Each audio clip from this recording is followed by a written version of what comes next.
கிறிஸ்துவுக்குள் பிரியமானவர்களே, இந்த நாளிலும் உங்களோடு கூட பகிர்ந்து கொள்ள வேண்டிய வார்த்தையினுடைய சாராம்சம், யாருக்கு சத்துருக்கள் இருப்பது இல்லை என்று சொல்லுகிறதான ஒரு வார்த்தையினுடைய அடிஸ்தானத்தில் ஒரு சிறிய காரியத்தை நாம் பார்க்க போகிறோம்.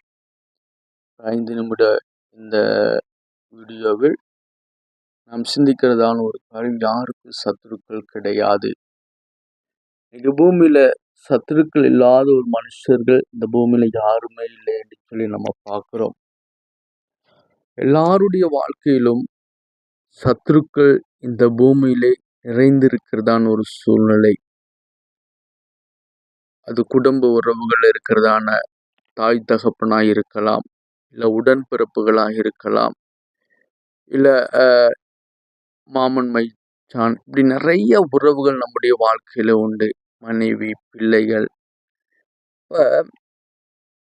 இன்னைக்கு எல்லாரும் சமாதானமா இருக்கிறார்களா என்று சொல்கிற ஒரு கேள்வி நமக்குள்ள இருக்கும் என்று சொன்னால், சமாதானம் பற்றி இன்று பூமியிலே சத்துருக்கள் அதிகமாக நிரம்பி இருக்கிற அனுபவத்தை பார்க்கிறோம். இன்னும் ஆவிக்குரிய ஜீவிதத்தில் வரும்போது நமக்கு யார் சத்துருவாய் இருப்பது? பிசாசானவன். எப்படி இந்த ஜனத்தை தகர்க்க வேண்டும், எப்படி இந்த ஜனத்தினுடைய வளர்ச்சியை தடுக்க வேண்டும், இவர்களுடைய ஜீவிதத்தை எப்படி சூனியமாக்க வேண்டும் என்று சொல்லி ஒரு பக்கம் பிசாசானவன் நினைச்சான். அவன் நமக்கு சத்துருக்களாய் எழுப்பி நிற்பதை பார்க்கிறோம். அப்ப இந்த 2 விதமான சத்துருக்களுடைய தன்மையை நாம் பார்க்கும்போது, முதலாவது நான் சொன்னது உலக பிரகாரமாய் இருக்கிறதான சத்துருக்களை பார்க்கிறோம். 2வது நான் சொன்னது ஆவிக்குரிய ஜீவிதத்தில் இருக்க சத்துருக்களின் தன்மையை நம்ம பார்க்கிறோம்.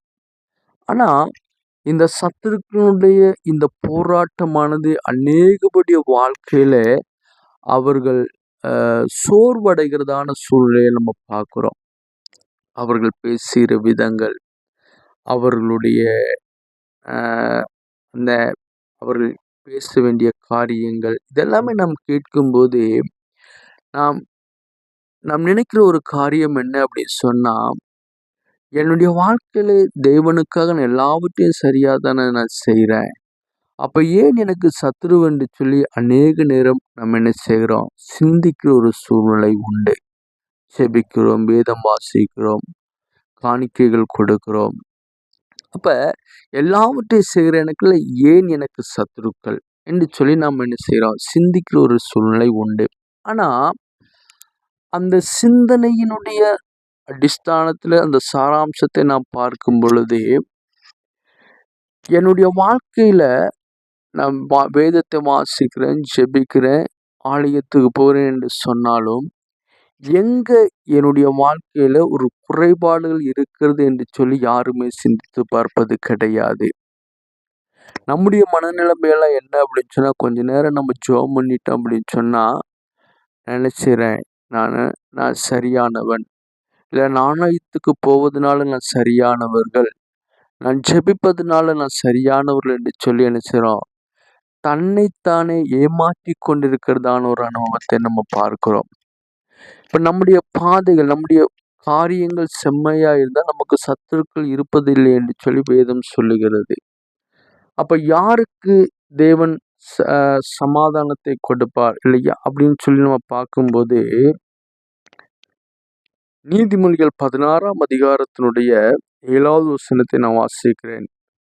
ஒருவனுடைய வழிகள் கர்த்தருக்கு பிரியமாய் இருந்தால் அவனுடைய சத்துருக்களும் அவனுடைய சமாதானமாய் இருப்பார்கள் என்று சொல்லி நம்ம பார்க்கிறோம். எல்லாம் ஒரு நிமிஷம் யோசிச்சு பார்ப்போம். ஒருவனுடைய வழிகள் கர்த்தருக்கு பிரியமாய் இருந்தால், நான் எல்லாம் சரியா தான் செய்றேன், ஆனால் என்னுடைய வழி தேவனுக்கு பிரியமானதா, இல்லை என்னுடைய பலி தேவனுக்கு பிரியமானதா, நான் தேவ சித்தத்தின்படி என் வாழ்க்கையை நான் அர்ப்பணித்து வாழுகிறேனா? அப்ப கர்த்தருக்கு பிரியமானவனா நான் இருக்கும் பொழுது என்னோடு என்ன செய்றாரு? அவர் என்ன சொல்றாரு? அவனுடைய சத்துருக்களும் அவனுடைய சமாதானமா இருப்பார் என்று சொல்லி நம்ம பார்க்கிறோம். இன்னைக்கு ஆவிக்குரிய ஜீவிதத்துல வளர்ந்திருக்கிறோம் என்று சொல்லுகிறவருடைய வாழ்க்கையிலும் கூட இன்னைக்கும் சத்துருக்கள் இருக்கிறாங்க. நம்முடைய வாழ்க்கையிலும் சத்துருக்கள் உண்டு. அப்ப அதனால நான் சமாதானமற்று இருக்கிறேன். அப்ப அந்த சமாதானம் எனக்கு இல்லாமல் போனதற்கு காரணம் என்ன? அனுதினமும் நான் சத்துருக்களினால் நெருக்கப்படுகிறேன் அப்படின்னு சொன்னா, அது ஒரே ஒரு காரணம் என்ன? என்னுடைய வழி கர்த்தருக்கு பிரியமானதாய் இல்லை என்று சொல்லி வேதம் தெளிவாய் நமக்கு ஒரு காரியத்தை போதித்து தருகிறது. அப்ப இன்னும் என்னுடைய வாழ்க்கையில் என்ன இருக்கக்கூடாது? சத்துருக்கள் இருக்கக்கூடாது என்று சொன்னா, சத்துருக்களை நம்மிடத்து சத்துருக்களை மித்திருக்களாய் மாற்றுவேன் என்று சொல்லி ஆண்டவர் சொல்லியிருக்கார். அப்ப அவர் எனக்கு என்னுடைய சத்துருக்களை எனக்கு மித்திருக்களாய் மாற்றித்தர வேண்டும் என்று சொன்னால், இனி என்னுடைய வழியில நான் என்ன செய்யணும்? என் வழிகள் கர்த்தருக்கு பிரியமாய் இருக்க வேண்டும். என்னுடைய பலிகள், ஜெபம், ஆராதனை எல்லாவற்றையும் கர்த்தருக்கு பிரியமானதை மட்டும் நாம் செய்வோம் என்று சொன்னால், நிச்சயமா நம்முடைய வாழ்க்கையிலே அவர் சமாதானத்தை தருவார். ஒரு நிமிஷம் ஜெபிப்போமா? மகா பரிசுத்தமும் நீதியும் நிறைந்ததான எங்கள் அன்பின் நல்ல பிதாவே, அப்பா, அவருடைய வழிகள் கர்த்தருக்கு பிரியமா இருந்தால் அவனுடைய சத்துருக்களோட சமாதானம் உண்டாகும் என்று சொல்லி நீங்க சொல்லி கொடுத்திருக்கிறீங்க. ஏசப்பா, எங்களுடைய வழிகள் ஆண்டவரே அநேக நேரங்களை பிசகி போகிற ஒரு அனுபவத்தை நாங்கள் உணர்கிறோம் ஆண்டவரே. ஆவிக்குரிய ஜீவிதத்திலே இருக்கிறோம் ஆனாலும் ஆண்டவரே, அநேக நேரங்களில் சத்ரு எங்களை நெருக்கையில், போராட்டம் எங்கள் நெருக்கையில் ஆண்டவரே, நாங்கள் சோர்ந்து போகிற ஒரு அனுபவத்தை பார்க்கிறோம் ஆண்டவரே. அந்த அனுபவம் இல்லாதபடிக்கு கர்த்தருக்கு பிரியமானவர்களாய் நாங்கள் இருந்த ஆண்டவரே, உம்முடைய சமாதானத்தை சுதந்திரித்துக் கொள்ள என் கர்த்தர் நீங்க உதவி செய்யும்படி ஜெபிக்கிறோம். பரிசுத்த ஆவியானவர் நடத்துங்க ஏசப்பா. இந்த வார்த்தையை கேட்கிற உடைய பிள்ளைகளை தேவன் நீங்க ஆசீர்வதிங்க. அவருடைய போக்கில் ஒரு ஆசீர்வாதம் இருக்கட்டும். கையிட்டு செய்கிற வேலைகளை ஆசீர்வதிங்க. பரீட்சைக்காக ஆயத்தப்படுகிற பிள்ளைகளுக்கு ஞானத்தை கொடுங்க. வாகனம் ஓட்டுகிற பிள்ளைகளை கர்த்தர் நீங்க பாதுகாத்து கொள்ளுங்க ஏசப்பா.